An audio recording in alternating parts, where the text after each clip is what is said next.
Every year, Double Fine does this thing where they internally split the team up into groups to test out new game ideas to see what direction they should go into next.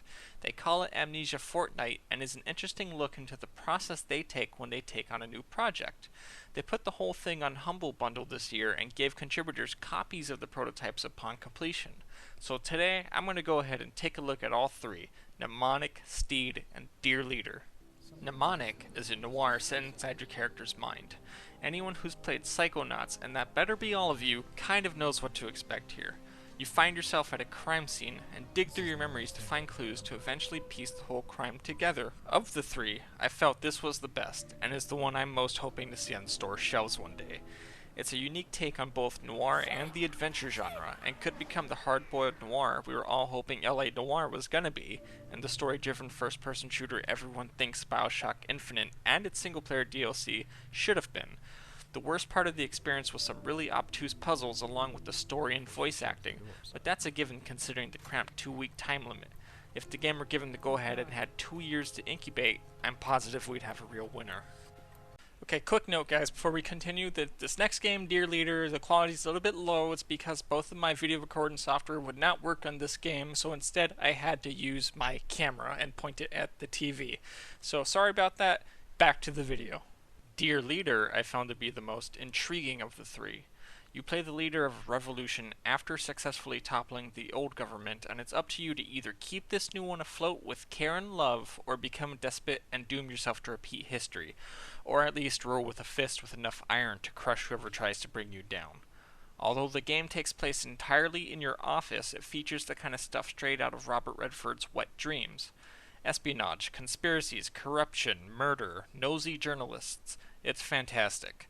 It also does for stamps what Half-Life did for mutes. Unfortunately, the game as it was, at least for me, was broken. I started 3 new games, and in each one I hit a point where the game just simply stopped happening.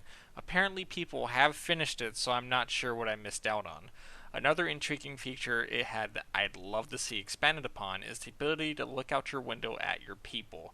It'd be a clever morale system showing whether they love or hate you. Maybe it was already there. If not, you can have that for free, Double Fine. Just make it happen.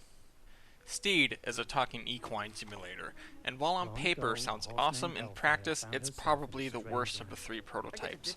There isn't much there, and from a gameplay point of view shows no intrinsic value that I could see Double Fine capitalizing off of. I wouldn't say it was any of the team's fault. It's pretty apparent that when compared to the Dictator Simulator and the Noir, the game whose high point is that you can take a crap when you eat too many carrots is obviously going to have the short end of the stick. The good news is that it offers charming graphics that I think Double Fine can put to good use. It has some of the best grass that I've ever seen in a video game, and although that doesn't sound like much, the little details always add up, and this is one that's always let me down. It's got a style that obviously won't fit Crysis, but when Double Fine makes their next big game, fingers crossed, I hope it's a noir, you can bet you'll enjoy running through the fields. And that's Double Fine's 2014 Amnesia Fortnight.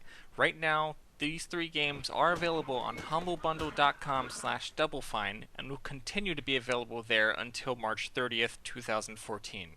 I don't know if these will ever be made available again after this ends, so be sure to pick it up.